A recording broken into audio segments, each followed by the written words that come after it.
साथियों, कैसे हैं आप लोग। आज मैं एक समस्या के निदान के लिए आपके पास में हूँ।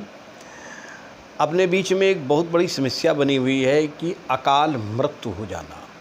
अकाल मृत्यु का मतलब कम अवस्था में अचानक सडनली मृत्यु को प्राप्त हो जाना, कारण कोई भी हो, एक्सीडेंट हो जाना, करंट लग जाना, ऊपर से नीचे गिर जाना, पानी में डूब जाना, तमाम प्रकार के हार्ट अटैक हो जाना, तमाम प्रकार के ऐसे हैं कारण बन जाते हैं जिसके कारण वो मृत्यु अचानक हो जाती है। बड़ों के आगे छोटों की मृत्यु हो जाना, परिवार बिखर जाना, छोटे छोटे बच्चे हैं अनाथ हो जा रहे हैं, अभी ज़्यादा उम्र नहीं है और अचानक डेथ हो गई।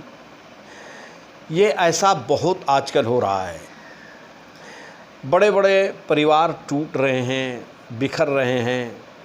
बड़ी स्थिति दयनीय है कि आपने कभी इस पर विचार किया कि सतयुग, त्रेता और द्वापर में ऐसा नहीं होता था, बहुत कम होता था, लेकिन कलयुग में ये आम बात है कि अचानक किसी की डेथ हो जाना, कम उम्र में चला जाना। यानी 75-80 साल के पहले जीवे सरदा सतम, वैसे तो ये है कि 100 वर्ष तक जिए, लेकिन अगर 80 वर्ष के पहले अचानक किसी की डेथ हो रही है, सडनली वो मृत्यु को प्राप्त हो रहा है, तो वो अकाल मृत्यु में आ रहा है।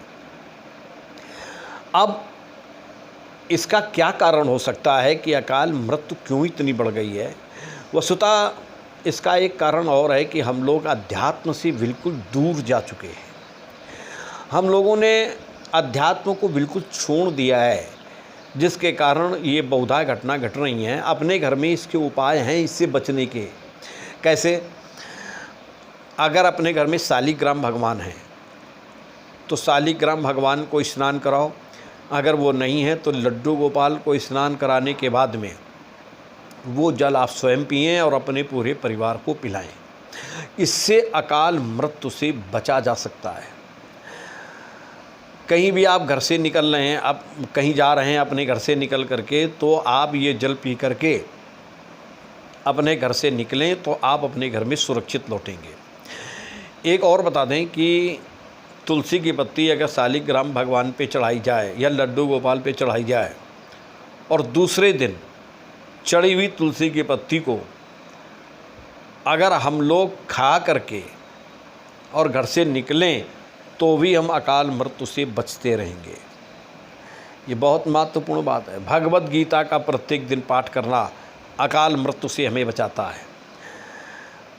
और एक विशेष बात है, आप अपने घर से निकल रहे हैं तो उस समय जो विश्वामित्र राम लक्ष्मण का नाम लेकर के घर से निकलता है तो उसके जो कार्य नहीं बन रहे होते हैं वो काम भी बनते हैं, वो व्यक्ति सुरक्षित भी घर वापस आता है और उस व्यक्ति की 10 दिशाओं में सुरक्षा होती है।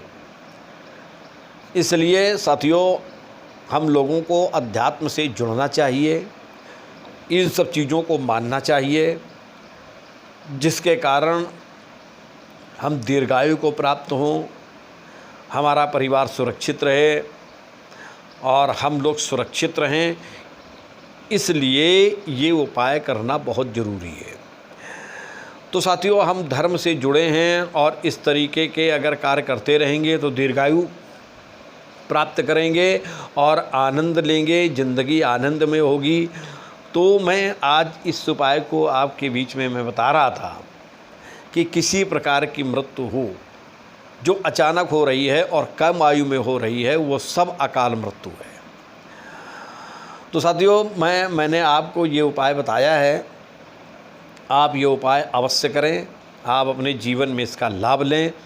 और आपसे मेरा निवेदन है कि अगर आपने मेरा अभी तक चैनल सब्सक्राइब नहीं किया है तो कृपया इसको आप सब्सक्राइब करें और इसके बगल में जो घंटी आती है आप उसको भी दबाएं, जिससे कि हमारे जितने वीडियो हैं आप तक पहुंच सकें और भविष्य में जितने आगे बनने वाले वीडियो हैं सब आप तक जाएं और हमारा आपका ऐसे ही रिश्ता संबंध बना रहे। तो साथियों, मैं इसी के शब्दों के साथ में मैं अपनी वाणी को विराम करता हूँ। फिर कुछ नया लेकर के आपके सामने आऊँगा। तब तक के लिए नमस्कार।